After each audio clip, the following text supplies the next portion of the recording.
Well, joining us now to debate whether softer jails, that Dutch option, are the answer to Britain's prison crisis are Jonathan Robinson and Bettina Jordan Barber. Jonathan is a former inmate and now a campaigner for prison reform. And Bettina, who works as a prison consultant, has also served a 12-month sentence. So, Jonathan, just watching that report there and the Dutch approach to the prison system, it's being called a softer approach to what we see here. Do you think that's a good idea to keep reoffending rates down? Well, traditionally, we're not very good at the prison system here in this country. We have the highest reoffending rates in the EU, and reoffending costs £15 billion. I think the majority of the public want people who have digressed the law punished, but when they come out to the other end of the prison journey, rehabilitated so they don't reoffend, and that's where we're failing. Soft prisons, hard prisons. Going to prison is a pretty awful thing. I fully deserved it. What I saw not going on was life-changing. You're not going to get rehabilitated watching a cycle of EastEnders, Coronation Street and Emmerdale being banged up 23 hours a day. Purposeful activity in prisons has only risen 1% in the last 5 years. There are small pockets of really good work going on in the prison system. A good example is the Clink charity that runs prison restaurants, Top 10, TripAdvisor. Inmates who have been through that programme, their reoffending rate is now only 6%. The rest of the system, I think it's 75%. We could be doing a lot more with people whilst we've got them in prison. And believe it or not, many inmates want to do stuff, whether it's work or training, but behind the majority of the walls is a huge, huge pile of apathy. So, Bettina, that's interesting. Jonathan makes reference to the fact that prisoners are sitting around all day watching TV, and a lot of people at home will go, well, that is being soft on prisoners. They get access to a TV, they just sit around all day watching EastEnders.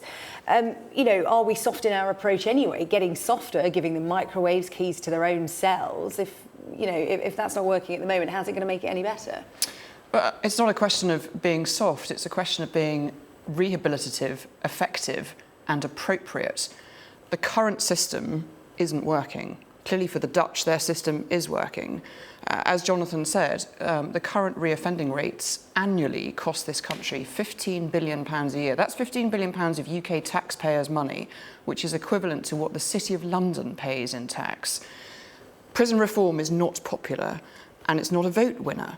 And unless you decide, as a country, what you want your prisons to be, you're stuck. They need to be going to prison, and having the conviction is the punishment. If you want your institutions to be places of revenge and places where you're just going to constantly beat that person down, we appear to be doing a good job of that at the moment. The Justice Secretary has stated that she doesn't feel that reducing the number of inmates is going to make any difference. I disagree with that. There are prison governors have their own reporting system. It's called the OASIS reports. And on those reports, every prisoner is assessed as to their risk of reoffending. We've got clients at the moment whose risk of reoffending is deemed to be 1%, and yet they're still being made to serve the last 2 years of their sentence.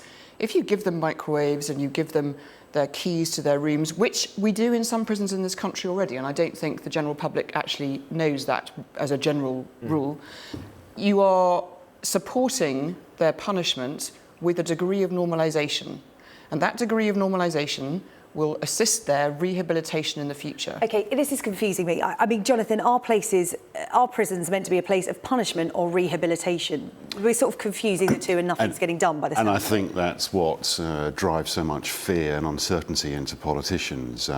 There's the chief whip of the MOJ is a gentleman called Guy Opperman, and he once said to me, all politicians are terrified of the Daily Mail and the prison issue is an election loser. I agree that all politicians are absolutely terrified of the Daily Mail, but Liz Truss, in an interview at the weekend, confused the issue herself. She stated in one sentence that prisons had to be places of punishment and reform. You can't have both. Are we sending too many people to prison then who should be rehabilitated outside the prison system? Absolutely. Why are they going to prison to be rehabilitated? Because if they commit a drugs offence, for example, should they not be put into a rehabilitation centre?